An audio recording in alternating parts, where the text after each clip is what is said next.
जय हिंद प्यारे दोस्तों। स्वागत है आपका यूपी टेट की इस बेहतरीन क्लास में। आज हम लोग एक बहुत ही इम्पॉर्टेंट जो सेगमेंट है, आपका जो पार्ट है यूपी टेट का, और वह है सीडीपी, उसको शुरू करने जा रहे हैं। ये जो सीडीपी होगी उसकी शुरुआत हम शिक्षा और मनोविज्ञान से करेंगे।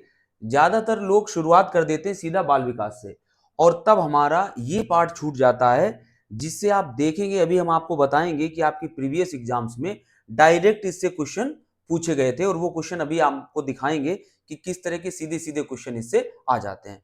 तो हम इसको बहुत ही बेहतरीन तरीके से समझेंगे, और यहीं से बेस होता है, यहीं से शुरुआत होती है शिक्षा मनोविज्ञान की। फिर कैसे वो बाल विकास में आगे जाकर हम उसको पढ़ेंगे, कैसे वो बाल विकास में कन्वर्ट होती है जाके, तो बड़ी आसान हो जाती है चीजें जब हमें किसी चीज की जड़ यानी बेसिक पता होता है। तो यहाँ पर इसका बेसिक समझने की कोशिश करेंगे, और सिर्फ एक क्लास ये आपकी लगेगी जहां पर आप पूरा बेस समझ जाएंगे, और आगे की क्लास हमारी औरों की तरह बिल्कुल बाल विकास पर चलने लगेगी। तो शुरू करते हैं। शिक्षा का अर्थ क्या है? देखिए, अगर कितनी बार ये पूछा जा चुका है कि एजुकेशन कहाँ से लिया गया, जो ये वर्ड है ये कहाँ से आया है, और शिक्षा कहाँ से आया, तो दोनों को समझ लेते हैं।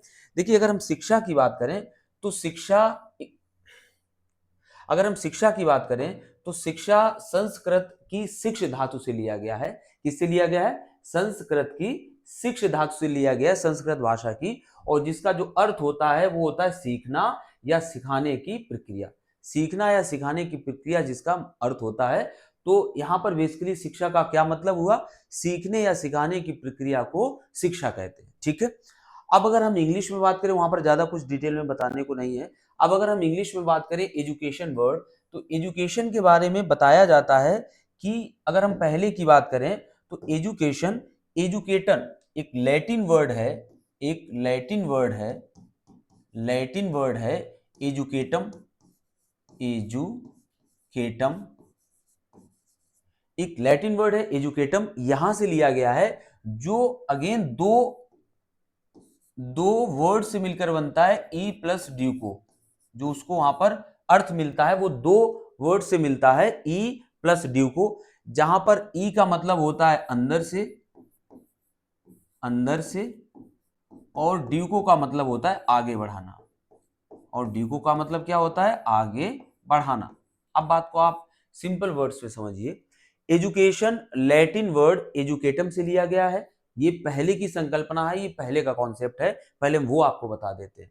एजुकेशन वर्ड लैटिन वर्ड एजुकेटम से लिया गया है, जो अपना अर्थ कहां से लेता है? ई प्लस ड्यूको से लेता है, जहां पर ई का मतलब होता है अंदर से, और ड्यूको का मतलब होता है आगे बढ़ाना। अर्थात इसका अर्थ हुआ कि बच्चे के अंदर जो भी शक्तियां हैं, जो भी क्षमताएं हैं, उसको आगे बढ़ाने की प्रक्रिया को क्या कहते हैं? शिक्षा कहते हैं। लेकिन आप सभी जानते होंगे कि ये कहीं ना कहीं ये जो अर्थ है, ये जो एक परिभाषा निकल के आ रही है, ये अधूरी है। हम अगर शिक्षा की बात करते हैं तो केवल बच्चे के अंदर अंतर्निहित शक्तियों का विकास नहीं करते, बल्कि जो बाहर यानी कि इस वातावरण में उपस्थित ज्ञान है, जो चीजें हैं, उनके साथ बच्चे की अंतःक्रिया भी होती है। और बच्चा सिर्फ अपनी ही शक्तियों को बाहर नहीं बढ़ाता है, बल्कि बाहर से भी बहुत सारी चीजों को धारण करता है, या यूं कहें सीखता है। तब हम कह सकते हैं कि एजुकेटम से उसको पूरा अर्थ नहीं मिलता है, बल्कि उसको पूरा अर्थ मिलता है एजुकेयर वर्ड से। कहां से मिलता है? एजुकेयर, जिसका जो अर्थ होता है वो होता है पालन करना, पोषण करना, या प्रशिक्षित करना। प्रशिक्षित करना एक और वर्ड है एजुशेयर, इसका मतलब होता है बालक की जन्मजात शक्तियों को बाहर की ओर प्रकट करना।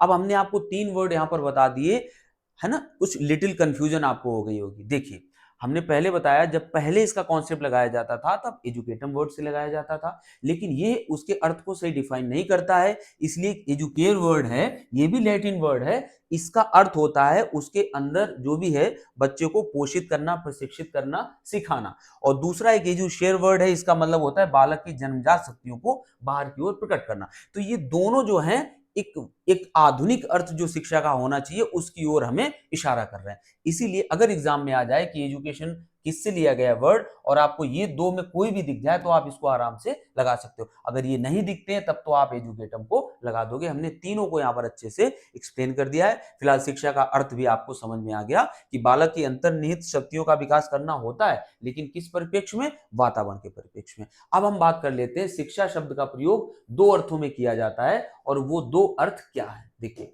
एक तो शिक्षा का संकुचित अर्थ होता है, एक शिक्षा का कैसा अर्थ होता है, विस्तारित अर्थ होता है।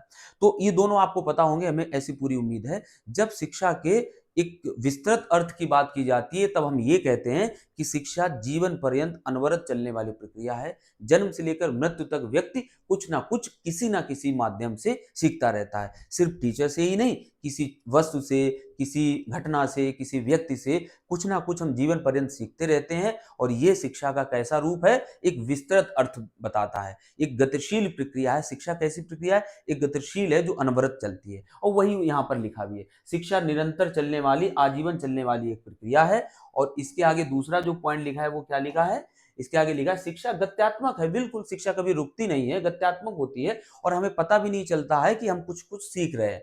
हर समय हम कुछ ना कुछ सीखते रहते हैं और कभी कभी हमें ये भी नहीं पता होता है कि हम क्या सीख रहे हैं। वो हमारा ब्रेन है, उसको कन्वर्ट अपने अंदर ले लेता है। परिवर्तनशील है, ठीक है। शिक्षा समायोजन की योग्यता, देखिए आप अच्छी तरह जानते हैं, अगर आप कहीं पर समायोजन किसी सपोज करो, एक एग्जांपल लेते हैं, कोई पक्षी है, अब वो उड़ना चाह रहा है लेकिन उड़ नहीं पा रहा है। लेकिन अगर वो प्रशिक्षित हो जाता है उड़ने के लिए, तो वो समायोजन कर पाएगा अपने उन साथियों के साथ में जो आसमान में खूब उड़ रहे हैं, फर्राटेदार उड़ रहे हैं, उनके साथ वो समायोजन कर पाएगा।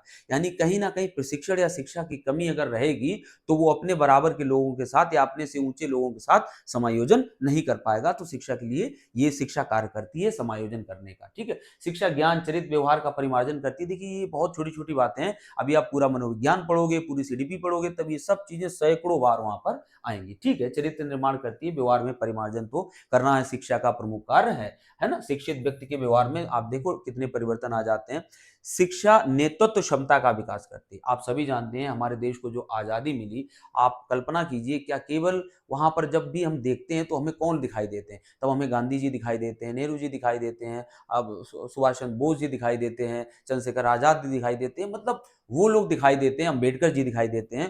तो वो लोग दिखाई पड़ते हैं जो कहीं ना कहीं जिसमें नेतृत्व की क्षमता थी। और ये नेतृत्व की क्षमता, जो लीडरशिप क्वालिटी होती है, कैसे डेवलप होती है, शिक्षा के माध्यम से होती है। शिक्षा हमारे अंदर इन लीडरशिप क्वालिटी को डेवलप करती है। इसमें बहुत ज्यादा डिटेल में बताने की जरूरत है नहीं, क्योंकि ये चीजें आपको पता है। हम लोग तो आगे की चीजें डिस्कस करेंगे जो जरूरी है। शिक्षा विकासात्मक एवं सृजनशील प्रक्रिया, बिल्कुल। क्रिएटिविटी कहां से आती है, एजुकेशन से आती है। आगे बढ़ते हैं। संकुचित अर्थ में आप समझ जाते हैं कि शिक्षा एक, जब विद्यालय में जाकर व्यक्ति विशेष से एक पाठ्यक्रम निर्धारित होता है और हम शिक्षा को ग्रहण करते हैं, तो वो शिक्षा का कैसा अर्थ होता है, एक संकुचित अर्थ होता है, मतलब विद्यालयी शिक्षा यहाँ पर हो जाती है, जिसे आप औपचारिक शिक्षा कहते हैं। हम लोग आगे बढ़ते हैं जो जरूरी है। देखिए कितनी बार पूछा गया है कि शिक्षा को त्रिध्रुवी प्रक्रिया किसने कहा, है ना। शिक्षा को त्रिध्रुवी प्रक्रिया किसने कहा है, तब नाम आता है जॉन डीवी का। डीवी अमेरिका के बहुत बड़े मनोवैज्ञानिक थे, ठीक है। एक रचनावादी मनोवैज्ञानिक थे। कैसे थे, एक रचनावादी मनोवैज्ञानिक थे जॉन डीवी,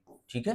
तो इन्होंने शिक्षा को क्या बताया, शिक्षक, शिक्षार्थी और पाठ्यक्रम, तीन चीजों को लिया। शिक्षक, शिक्षार्थी और पाठ्यक्रम। याद रखना कि जॉन डीवी ने पाठ्यक्रम को लिया, शिक्षार्थी को लिया और शिक्षक को लिया।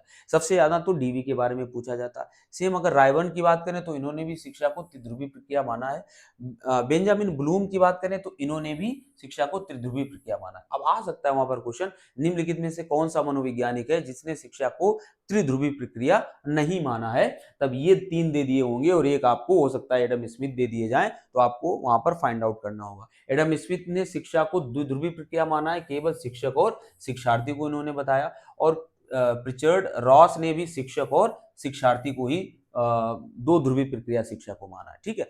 तो स्मिथ, आप इसमें अगर थोड़ा सा याद करने में दिक्कत हो तो एडम एंड ईव आपको याद होगा, एडम एंड ईव, है ना, आदम और हवा, तो दो लोग थे, तो इन्होंने भी दो को, शिक्षक और शिक्षार्थी को माना है। जो मिथोलॉजी में होता है ना कि पहले पृथ्वी पे दो लोग आए, एडम एंड ईव, तो वही है शिक्षक और शिक्षार्थी, एडम स्मिथ की। और एडम की ही बात रॉस आई है, किसको, रॉस आई है पिचर्ड रॉस को। इन्होंने भी शिक्षक और शिक्षार्थी दो लोगों को, दो ही इसके ध्रुव माने हैं, किसके, शिक्षा के। अब बात आ जाते हैं चतुर्ध्रुवी प्रक्रिया किसने माना है, तो मैकडोनल्ड ने इसको चतुर्ध्रुवी प्रक्रिया माना है। पाठ्यक्रम में अनुदेशन दिया जाता है। अनुदेशन कौन देता है, शिक्षक देता है, और शिक्षक अनुदेशन देता है तो उसके बाद क्या होता है, अधिगम होता है। तो ये आ जाएगा, ठीक है। बेंजामिन ब्लूम, इसके तीन आ जाएंगे। वैसे भी ब्लूम टैक्सोनॉमी आप आगे जाके पढ़ोगे। चलिए नेक्स्ट देखते हैं। ये कुछ बहुत बड़ी बातें नहीं थी। अब यहाँ पर हम लोग आते हैं, कुछ परिभाषाएं हैं शिक्षा की, इनको जरा सा देख लेते हैं। क्या है? स्वामी विवेकानंद ने क्या परिभाषा दी शिक्षा की? देखिए, विवेकानंद जैसी हस्ती क्या परिभाषा दे सकता है, आप ऊपर पढ़िए और आपको खुद ही समझ में आए। मनुष्य में जो पूर्व निहित पूर्णता है, मतलब उसके अंदर जो एक पूर्णता है, एक परफेक्शन है मनुष्य के अंदर, उसको ही अभिव्यक्त करना क्या है? शिक्षा है। देखिए, आप सभी जानते हैं कि जब स्वामी विवेकानंद का नाम आता है तो आपको वो शिकागो वाला सम्मेलन याद आता होगा। यानी उन्होंने अपनी किस तरह से इनर क्वालिटी को वहां पर जाकर क्या किया था? अभिव्यक्त किया था। तो कहने का मतलब उनकी परिभाषा भी उसी से रिलेटेड है कि हमारे अंदर जो है उसको हम सामने वातावरण में क्या करें? अभिव्यक्त करें। यही पूर्ण शिक्षा है, यही शिक्षा है। ये किसका कथन है? स्वामी विवेकानंद का है। ये एज इट इज परिभाषा पूछ दी जाती है। दूसरी, महात्मा गांधी की शिक्षा ऐसा कोई नहीं है जिसको पता ना हो। सर्वांगीण विकास की जब बात करते हैं तो वो कौन करते हैं? महात्मा गांधी। शारीरिक, मानसिक और आत्मीय यानी आध्यात्मिक विकास की बात, शारीरिक, मानसिक और आत्मा यानी आध्यात्मिक विकास की बात, यानी सर्वांगीण विकास की बात कौन करते हैं? महात्मा गांधी करते हैं। और यही इनकी शिक्षा की परिभाषा है। ठीक है, तो महात्मा गांधी की परिभाषा सबको पता होती है। अब आ जाते हैं हम लोग प्लेटो। देखिए, प्लेटो ने जो परिभाषा दी है, ग्रीक है एक प्लेटो, ये सुकरात के शिष्य थे प्लेटो। ठीक है, तो इन्होंने सत्यम, शिवम, सुंदरम, ये तीनों वर्ड आपको लगेगा कि हमारी कहीं ना कहीं हिंदू धर्म से रिलेटेड है। तो इनको आधार बनाकर इन्होंने अपनी शिक्षा की परिभाषा दी है। क्या दी है? सत्यम, शिवम, सुंदरम का ज्ञान प्राप्त करना ही शिक्षा है ना? जो हम लोग सत्यम, शिवम, सुंदरम को, हम लोगों की तो मिथोलॉजी में ये चीज है, तो हम लोगों की ही बात को उन्होंने कहा है। किसने? प्लेटो ने। और ये बहुत ही बड़े दार्शनिक थे, फिलोसफर थे प्लेटो। ठीक है, एक शिक्षाविद भी थे। तो उन्होंने इसको बोला है। अरस्तु, अरस्तु, ये कितनी बार ये परिभाषा पूछी गई है, कितनी बार वाइवा में इंटरव्यूअर ने ये लाइन पूछी होगी लोगों से, बच्चों से, कि स्वस्थ मस्तिष्क में, स्वस्थ शरीर में स्वस्थ मस्तिष्क का निर्माण होता है। उन्होंने कहा था कि अगर आपका शरीर स्वस्थ है तो ही उसमें एक स्वस्थ मस्तिष्क का निर्माण हो सकता है। और ये परिभाषा किसकी है? अरस्तु की है। और अरस्तु किसके शिष्य थे? प्लेटो के शिष्य थे। ठीक है, तो ये परिभाषा किसकी है? अरस्तु की है। हर्बर्ट स्पेंसर ने क्या कहा? देखिए, हर्बर्ट स्पेंसर ने कहा, जो स्वामी विवेकानंद ने कहा उसमें थोड़ा सा इन्होंने ऐड कर दिया, अंतर्निहित शक्तियों का। इन्होंने क्या कहा था? अंतर्निहित जो पूर्णता है उसको क्या है? अभिव्यक्त करना ही शिक्षा है। लेकिन जो हर्बर्ट स्पेंसर ने कहा, इन्होंने कहा जो अंतर्निहित हमारी शक्तियां हैं उनका सामंजस्य बिठाना, समन्वय बिठाना, और किसके साथ? बाह्य शक्ति, बाह्य जगत के साथ समन्वय बिठाना। जो हर्बर्ट स्पेंसर ने कहा, इन्होंने कहा था अंतर्निहित शक्तियां तो हैं, अंतर्निहित शक्तियां तो हैं, लेकिन उनका हम सामंजस्य बिठाएं। और किनके साथ? बाह्य वातावरण के साथ, बाह्य जगत के साथ जब हम तालमेल बिठा देते हैं। इन्होंने शिक्षा को थोड़ा सा पूर्ण कर दिया। इनकी जो परिभाषा है थोड़ी सी अपूर्ण है, जो एजुकेटम वाली थी, लेकिन इन्होंने क्या कर दिया? उसको पूर्ण कर दिया कि शिक्षा केवल हमारे अंदर की इन्हीं शक्तियों का विकास करना नहीं है, अपितु बाहर के जगत से उसका तालमेल बिठाना भी शिक्षा है। तो यही परिभाषा किसकी है? हर्बर्ट स्पेंसर की है। नेक्स्ट देखते हैं हम लोग फ्रॉबेल की। देखिए, फ्रॉबेल को आप अच्छी तरह दो चीजों के लिए जानते हो, मतलब फ्रॉबेल दो चीजों का यही है। एक किंडरगार्टन पद्धति होती है, किंडरगार्टन किंडरगार्टन पद्धति। ठीक है, किंडरगार्टन पद्धति पढ़ाने की एक पद्धति है, जो कि कैसे? प्ले वे में, प्ले वे खेलने, मतलब प्ले वे में सिखाने के लिए कहती है। और यहाँ पर दो बातें होती हैं, शिक्षक को माली, ये भी क्वेश्चन पूछ दिया जाता है, शिक्षक को माली और बच्चे को नन्हा पौधा कंसीडर किया जाता है। क्या किया जाता है? शिक्षक को माली और बच्चे को नन्हा पौधा कंसीडर किया जाता है। ये जो किंडरगार्टन पद्धति है, ये किसके द्वारा चलाई गई है? फ्रॉबेल के द्वारा चलाई गई है। ठीक है, अब फ्रॉबेल ने परिभाषा क्या दी है? शिक्षा वह प्रक्रिया जिसके द्वारा बालक अपनी अंतर्निहित शक्तियों, देखिए फिर से बात वही है, अंतर्निहित शक्तियों को बाह्य शक्ति का रूप प्रदान करता है। इन्होंने ये कहा, उन्होंने, हर्बर्ट स्पेंसर ने क्या कहा था? कि हम तालमेल बिठाते हैं बाह्य शक्तियों के साथ, बाह्य जगत के साथ। और इन्होंने कहा कि हम अंतर्निहित शक्तियों को बाह्य शक्ति के रूप में प्रदान करते, सॉरी, शिक्षा वह प्रक्रिया जिसके द्वारा बालक अपनी अंतर्निहित शक्तियों को बाह्य शक्ति का रूप प्रदान करता है। हमारे अंदर जो शक्तियां होती हैं उनको हम बाह्य संसार में क्या करते हैं? उनको पूर्णता प्रदान करते हैं, उन शक्तियों को हम बाहर लाते हैं, है ना? बाहर की जो शक्तियां हैं उनका रूप प्रदान करते हैं ना। हमारे अंदर जो छिपा है, क्रिकेटर छिपा है, तो हम उसको अपने आप को इतना ट्रेंड करेंगे, शिक्षित करेंगे कि हम एक बहुत महान क्रिकेटर बनेंगे। बात इतनी सी है। ठीक है, तो ये इनकी हो गई। एडम स्मिथ ने क्या? शिक्षा दर्शन का गत्यात्मक पहलू है। ठीक है, गत्यात्मक पहलू है, वैसे भी गत्यात्मक पहलू है। अब हम लोग आ जाते हैं, देखिए शिक्षा और उसकी परिभाषाएं खत्म हो गई, जो मेन परिभाषाएं थी वो हमने आपको करा दी है। अब हम लोग आते हैं मनोविज्ञान पर। आपका बिल्कुल भी टाइम वेस्ट नहीं होगा, मनोविज्ञान की यहाँ पर देख लेंगे। और देखिए सीडीपी इतनी मजेदार आपको लगेगी जब हम लोग इसके चैप्टर्स पढ़ेंगे, जो आपके सिलेबस के चैप्टर्स हैं। ये शुरुआत है तो ये तो बेसिक है, ये तो आपको मैं एक क्लास में करा ही दूंगा। इसके बाद जो क्लासेस शुरू होंगी ना, बिल्कुल आपके एज इट इज सिलेबस की तरह, वो इतनी बेहतरीन क्लासेस होंगी। आप हमसे जुड़िए और आपको खुद लगेगा कि सीडीपी इतनी सरल हो सकती है क्या, इसकी परिभाषाएं इतनी आसानी से याद हो सकती हैं क्या। तब हम आपको बताएंगे कि सीडीपी कैसे पढ़ी और पढ़ाई जाती है। ठीक है, चलिए फिलहाल हम आ जाते हैं मनोविज्ञान का अर्थ। देखिए मनोविज्ञान की जब बात चलती है तो हमें 2-3 बातें पता होनी चाहिए कि आज के समय में मनोविज्ञान को एक विज्ञान माना जाता है, लेकिन पहले मनोविज्ञान को एक विज्ञान, एक साइंस नहीं माना जाता था। पहले ये दर्शन का विषय था। किसका विषय था? दर्शन का विषय था। मतलब पहले इसको अंडर फिलॉसफी रखा जाता था, ठीक है, मतलब कोई सेपरेट इसको कंसीडर नहीं किया जाता था। फिर क्या हुआ, बहुत पहले जब जमाना था सुकरात का, प्लेटो का, अरस्तु का, उस टाइम की हम बात बता रहे हैं, जब ग्रीक की बात बता रहे हैं, यूनान की बात बता रहे हैं, तो वहां पर दार्शनिक लोगों ने इस पर बहुत अध्ययन किया, विचार किया कि ये कुछ ना कुछ तो अलग है, इसको हम दर्शन से हमें हटकर इस पर विचार करना चाहिए और कहीं ना कहीं ये अध्ययन का विषय है। जब उन्होंने इस पर गौर किया, तो फिलहाल हम इसके शाब्दिक अर्थ पे चलते हैं, तब इसकी बात करते हैं। तो उन्होंने इसको देखा कि जो साइकोलॉजी है वो अपने अर्थ को कहाँ से लेती है, साइकोलॉजी अपने अर्थ को कहाँ से लेती है। तो आप देखेंगे, तब आप देखेंगे ये साइकी और लोगस दो वर्ड से मिलकर बना है। साइकोलॉजी जो है, तो ये दो यूनानी भाषा ऑब्वियसली जब यूनान की हम बात कर रहे हैं, वहां के दार्शनिकों ने सबसे पहले इस पर काम किया, वर्क किया, तो ये यूनानी भाषा के ही शब्द होंगे। तो कहां से? साइकी और लोगस, जहां पर साइकी का मतलब होता है आत्मा। क्या मतलब होता है साइकी का? आत्मा। और लोगस का मतलब होता है अध्ययन करना, है ना, लॉजी जितनी भी होती है, शास्त्र, तो अध्ययन करना। तो सबसे पहले इसको शाब्दिक अर्थ के अनुसार आत्मा का विज्ञान कहा गया। किसका? आत्मा का अध्ययन करने वाला विज्ञान इसको माना गया। ये किसने माना? अगर क्वेश्चन आ जाए इसको आत्मा का विज्ञान कहने वाले कौन थे या किसने माना, तो आप नाम लगाओगे किसका? अरस्तु का, प्लेटो का। अरस्तु और प्लेटो, इन दोनों के नाम आप लगाओगे। कहां पर? जब ये बात आए कि मनोविज्ञान को आत्मा का विज्ञान किसने कहा, ठीक है, तो यहां पर नाम आ जाएगा अरस्तु और प्लेटो का। लेकिन अगर अरस्तु आते हैं तो अरस्तु सबसे मेन ऑप्शन में आपके रहेंगे, अरस्तु। इतनी बात आपको समझ में आ गई। हुआ क्या कि आप भी समझते हैं आत्मा के विषय में जो बातें हैं वो साइंटिफिकली प्रूव नहीं हो पाती हैं, पहली बात। दूसरी बात ये है कि इसका कोई कोई एक मेजरमेंट करने का ठोस कोई हमारे पास तरीका नहीं है। मतलब क्या है, साइंस हम उसी को कहते हैं जिसको हम फिजिकली माप सकें, समझ सकें, देख सकें, उसको ही हम साइंस कहते हैं। तो आत्मा के विज्ञान को आगे चलकर क्या कर दिया गया, एक तरह से इस मेथड को, इस सोच को रिजेक्ट कर दिया गया। और तब जाके 17वीं शताब्दी में 17वीं शताब्दी में क्या हुआ, कुछ मनोवैज्ञानिक आए। 17वीं शताब्दी में कुछ मनोवैज्ञानिक आए। उन्होंने, उसमें पोम्पोनॉजी थे, ये इटली के थे। कहाँ के थे? ये इटली के थे, पोम्पोनॉजी। और जॉन लॉक आए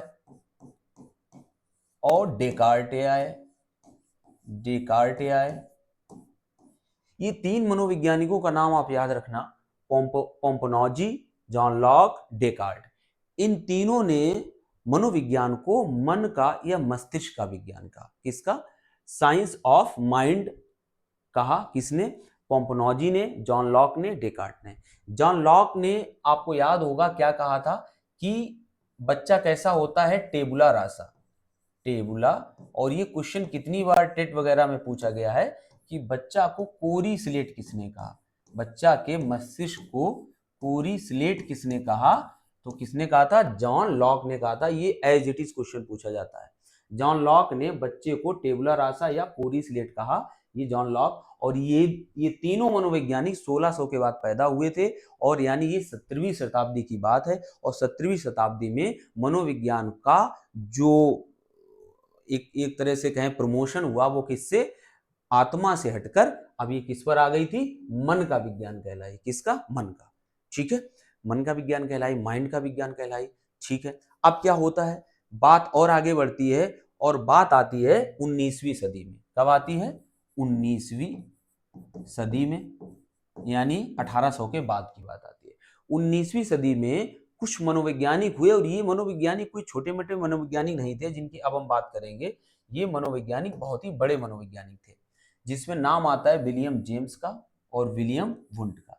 विलियम जेम्स के बारे में आपको पता होना चाहिए, और ये क्वेश्चन सीधा सीधा पूछा जाता है, the principles of psychology, the principles of psychology book किसने लिखी। The principle of psychology book किसने लिखी, तो विलियम जेम्स ने लिखी। किसने लिखी है, विलियम जेम्स ने। ये बुक ही पूछ दी जाती है, द प्रिंसिपल्स ऑफ साइकोलॉजी किसने लिखी, विलियम जेम्स ने। इसीलिए विलियम जेम्स क्योंकि अमेरिका के थे, तो इसीलिए इनको अमेरिकी मनोविज्ञान का जनक कहते हैं, फादर ऑफ अमेरिकन साइकोलॉजी कहते हैं, जनक कहते हैं अमेरिका। ये ध्यान रखना, अमेरिका का, अमेरिकी मनोविज्ञान का इसको क्या कहते हैं, जनक कहते हैं विलियम जेम्स को। मनोविज्ञान का जनक नहीं, अमेरिकी मनोविज्ञान का जनक कहते हैं। एक क्वेश्चन और आता है, प्रायोगिक मनोविज्ञान का जनक किसे कहते हैं, तो विलियम वुंट का नाम आता है। बहुत ही इंपॉर्टेंट पॉइंट अब हम आपको बताने जा रहे हैं विलियम वुंट के बारे में, और सीधा सीधा ये एग्जाम में पूछा गया है। आप प्रीवियस पेपर उठा के देख लेना और आपको वहां पर समझ में आएगा कि वास्तव में सन 1879 में जर्मनी के लिप्जिंग विश्वविद्यालय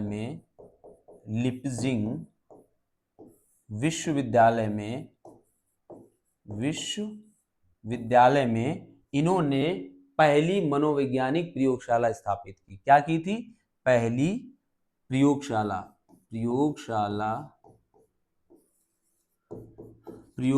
स्थापित की, और काय की, मनोविज्ञान की पहली, मतलब लिख देते हैं यहाँ पर, पहली मनोविज्ञान की प्रयोगशाला स्थापित की सन 1879 में। और कहाँ की थी, लिप्जिंग शहर में की थी। किसने की थी, विलियम वुंट ने की थी। बहुत इंपॉर्टेंट ये पॉइंट है कि विलियम वुंट ने सबसे पहले जो प्रयोगशाला स्थापित की थी वो कहाँ की थी, तो लिप्जिंग शहर में। कहाँ पर है, जर्मनी में है। किस सन में की थी, 1879 में की थी। और ये जो है विलियम वुंट को प्रायोगिक मनोविज्ञान का जनक बोलते हैं। क्या लिख दें यहाँ पर, ये 19वीं सदी हटा दें, ये कोई इंपॉर्टेंट पॉइंट नहीं है, हम इनको लिख देते हैं प्रायोगिक मनोविज्ञान के जनक। प्रायोगिक मनोविज्ञान के जनक बोला जाता है इनको, क्योंकि यहां से मनोविज्ञान को मेजरमेंट की कैटेगरी में डाला गया। अब आप इसको माप सकते हो, और जब भी चीजों को मापा जाए तब वह आप मान लीजिए कि वह अपनी विज्ञान की कैटेगरी में आ गया है, साइंस की कैटेगरी में आ गया। इससे पहले मनोविज्ञान दर्शन से दूर तो हो रहा था, लेकिन साइंस नहीं बना था। साइंस कब बना जाके, जब इसको प्रायोगिक प्रयोगशाला स्थापित की गई, और ये किसके द्वारा की गई थी, विलियम वुंट द्वारा। ठीक है, अब विलियम जो जेम्स थे, इन्होंने 1890 में ये जो पुस्तक आई थी, इनकी कब आई थी, 1890 में आई थी, द प्रिंसिपल्स ऑफ साइकोलॉजी। और अमेरिका में मनोविज्ञान के जो जनक हैं वो कौन है, विलियम जेम्स हैं। ठीक है, अच्छा यहाँ पर हो गया। अब बात करते हैं आगे। अच्छा, ये सभी विचार समय समय पर कैसे होते रहे, समय समय पर इन विचारों का विरोध होता रहा, खंडित होते रहे। अब ये सब खंडित के आत्मा वाला हमने आपको बताया था क्यों खंडित हो गया था, क्योंकि आत्मा का कोई रूप स्वरूप नहीं होता है, वो बस एक कल्पना मात्र है। आत्मा के बारे में ऐसा कुछ भी नहीं हम लोग कह सकते हैं। इसके बाद मन का जब विज्ञान आया, तो मन भी एक तरह से नॉन मेजरेबल चीज है मन। तो मन के बारे में भी हम ऐसा कुछ नहीं कह सकते हैं, कोई आधार नहीं है उसको मापने का, तो इसलिए वह परिभाषा भी बिल्कुल आत्मा की तरह रिजेक्ट हो गई। फिर आती है ये जो वाई विलियम जेम्स, विलियम वुंट और जेम्स सेली की, इन्होंने, अच्छा हम ये चीज तो बताना ही आपको भूल गए कि इन्होंने मनोविज्ञान को काहे का विज्ञान कहा, चेतना का विज्ञान का, कॉन्शियसनेस का। इन्होंने कहा कि हम अपने चेतन मन द्वारा जिन चीजों को देखते हैं, समझते हैं, तो उनका विज्ञान, उनका प्रायोगिक तरह से अगर हम अध्ययन करें, प्रायोगिक तरह से, है ना, तो वह क्या कहलाएगा, एक चेतना का विज्ञान कहलाएगा। ठीक, इसीलिए इन्होंने प्रयोगशाला भी स्थापित की। लेकिन समस्या यहाँ पर क्या रही, हम सभी जानते हैं कि बहुत सी बातें तो हमारे चेतन मस्तिष्क द्वारा हम लोग जो देखते हैं वो चेतन मस्तिष्क, भाई चेतन मन क्या होता है, जो भी हम वर्तमान में चीजें अनुभव कर पा रहे हैं वो सब चेतन मन है। लेकिन आप याद करिए सिगमंड फ्रायड ने जो सिद्धांत दिया है वहां पर उन्होंने 3 तरह के मन की मस्तिष्क की बात की है, मन की बात की है। एक होता है चेतन, एक होता है चेतन, एक होता है अर्धचेतन, अर्धचेतन, और एक होता है अचेतन। क्या होता है? अचेतन। ठीक है, तो यहां पर क्या बात की है, तो उन्होंने ये बताया है कि जो चेतन मस्तिष्क होता है वो तो बस नाम मात्र का होता है, एन आइसबर्ग की तरह होता है। एक जो भूखंड पानी में एक तैर रहा होता है आइसबर्ग, उसका एक ऊपर पेंदी जो दिखती है जरा सी 1/10 जो ऊपर दिखता है किसी बर्फ का पहाड़ का समुद्र में तैर रहे तो इतना दिखता है, और नीचे कितना होता है। तो उन्होंने यही कहा है कि हमारा मस्तिष्क भी चेतन रूप में बहुत थोड़ा है, जो सबसे ज्यादा चीजें हैं वो कहाँ, किस मस्तिष्क में? अचेतन मन में। ऐसा कुछ आप सोच के देखिए कि आप छोटे से अभी तक कितनी चीजें हैं और आप तो भूल चुके हो, चेतन में वो नहीं है, लेकिन आपके अचेतन मन में वो जा चुके हैं। और अर्धचेतन होता है जो आपको कुछ कुछ याद रहती है, वो अर्धचेतन अवस्था होती है। ठीक है, तो मेरे कहने का मतलब है ये जो थी कौन सी, मनोविज्ञान चेतना का विज्ञान है, ये मेजर नहीं कर पा रही थी कि वास्तव में उसका तो ओवरऑल बहुत सारा एक्सपीरियंस होता है ना, अचेतन मन में भी बहुत सारी चीजें होती हैं, दमित इच्छाएं होती हैं, बहुत सारी चीजें होती हैं, तो उनका कैसे अध्ययन किया जाए? हम चेतना का तो चलो कर लेंगे, सामने बिठा के जो सामने वो पूछ लेंगे, लेकिन हम जो जो चीजें सामने नहीं है उनको कैसे पता करेंगे? यानी ये चीज, ये थ्योरी सही साबित नहीं हुई, और इसका भी खंडन हो गया 20वीं सदी में। कब हुआ जाके? 20वीं सदी में हुआ। और 20वीं सदी में वाटसन नाम के मनोवैज्ञानिक आए, इन्होंने कहा कि नहीं, मनोविज्ञान व्यवहार का विज्ञान है। क्या बोला इन्होंने? मनोविज्ञान व्यवहार का विज्ञान है, और जो भी व्यक्ति व्यवहार करता है वो उसके इन तीनों से प्रभावित होता है, चेतन से भी, अर्धचेतन से भी, और अचेतन से भी। आपने कभी देखा होगा, हम कुछ ऐसा कर जाते हैं जिसको हमने सोचा नहीं होता है कि अरे हमसे ये कैसे हो गया। तो आप समझिए कि हर समय हमारा एक्टिव ब्रेन ही वर्क नहीं कर रहा होता है, एक नॉन एक्टिव ब्रेन भी हमारे अंदर है, वो भी हमारी बहुत सारी चीजों पर कंट्रोल करता है, और बहुत सारी क्रियाएं जाने अनजाने हमसे करवा देता है।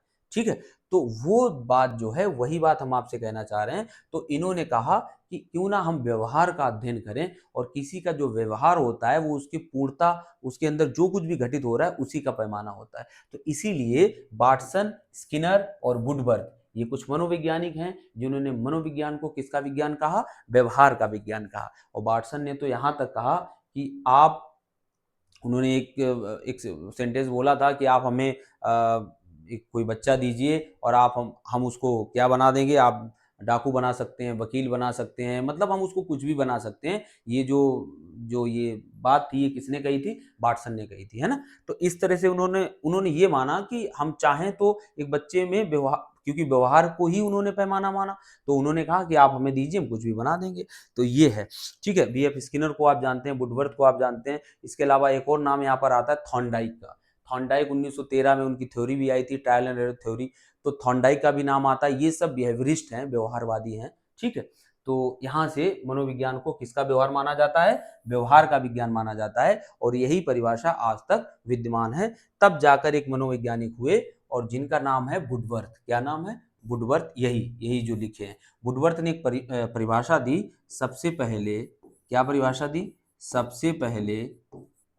सबसे पहले मनोविज्ञान ने अपनी आत्मा को खोया, यानी आत्मा का जो सबसे पहले था, अपनी आत्मा को त्यागा। फिर क्या किया? त्यागा। फिर मन को त्यागा,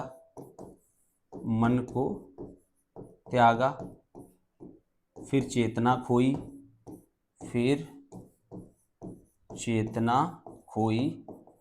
और अब जाकर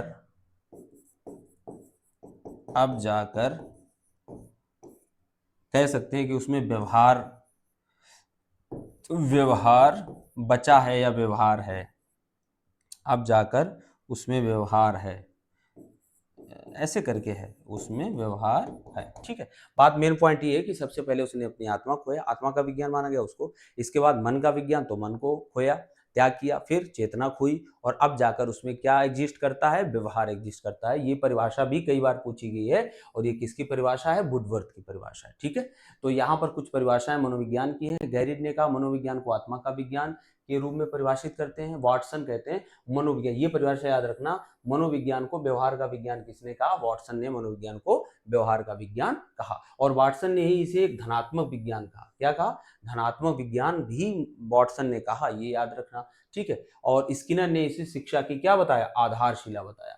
स्किनर को, वाटसन को भी आगे हम लोग खूब पढ़ेंगे, बहुत बार ही आएंगे तो सब चीजें डिस्कस हो जाएंगी। स्किनर तो खूब आएंगे, व्यवहार और अनुभव का विज्ञान है, तो परिभाषाएं इतनी यहाँ पर जरूरी नहीं है। ठीक है, आगे अगला जो हमारा क्लास होगा वो मनोविज्ञान के संप्रदाय होगा और इतना इंपॉर्टेंट है, जिसने मनोविज्ञान के संप्रदाय जिसको नहीं पता है, समझ लीजिए उसको आधी साइकोलॉजी नहीं पता है, आधी साइकोलॉजी नहीं पता है, क्योंकि संप्रदाय ही हैं जहां पर सभी मनोवैज्ञानिक कहीं ना कहीं इन संप्रदायों से ही रिलेटेड हैं। जितने मनोवैज्ञानिक हैं तो कोई संरचनावाद में है, कोई प्रकारवाद में है, कोई व्यवहारवाद में है, कोई मनोविश्लेषणवादी है, कोई समग्रवादी है, कोई संज्ञानवादी है, कोई मानवतावादी है।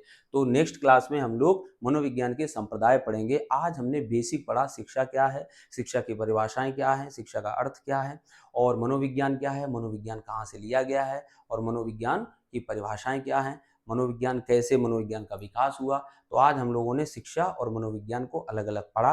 अब हम लोग अगला जो क्लास होगा हमारा मनोविज्ञान के संप्रदाय होगा, बहुत ही बेहतरीन क्लास इसके बाद शुरू होंगे। तो आई थिंक अब आप एक काम तो कर ही दीजिए, अब इतना अगर आपने देखा है तो चैनल को तो सब्सक्राइब आप कर ही लीजिए। चैनल आप सब्सक्राइब नहीं करते हैं और चले जाते हैं देखकर, तो फिर नेक्स्ट जो वीडियो पढ़ेंगे वो आप तक नहीं पहुंच पाते हैं। ऐसा आप शायद जानते होंगे कि अगर आप चैनल सब्सक्राइब नहीं करेंगे तो फिर नेक्स्ट वीडियो नहीं आप तक पहुंचेंगे। और आप बिलीव करिए, कंटेंट आपको वो मिलेगा जो आपने उम्मीद नहीं की होगी किसी भी बड़े यूट्यूब चैनल से, वो चीज़ हम आपको प्रोवाइड कराएंगे। क्योंकि यहाँ पर अनुभव कोई हमारा आज का नहीं है, आप देखेंगे पहली क्लास में भी हमने आपको बताया था कि कोई नया अनुभव नहीं है। 2011 से बराबर हम इन्हीं परीक्षाओं के साथ लड़ते आ रहे हैं और कितने ही ऑफलाइन भर्तियां, चाहे वो आपकी 15,000 भर्ती हो, 16,000 भर्ती हो, 68,500 हो, 69,000 भर्ती हो, इसमें हंड्रेड्स ऑफ स्टूडेंट्स को जो सिलेक्टेड हैं उनको पढ़ाया है। पढ़ाया तो थाउजेंड्स ऑफ को होगा, लेकिन हंड्रेड्स ऑफ उसमें सिलेक्टेड हैं।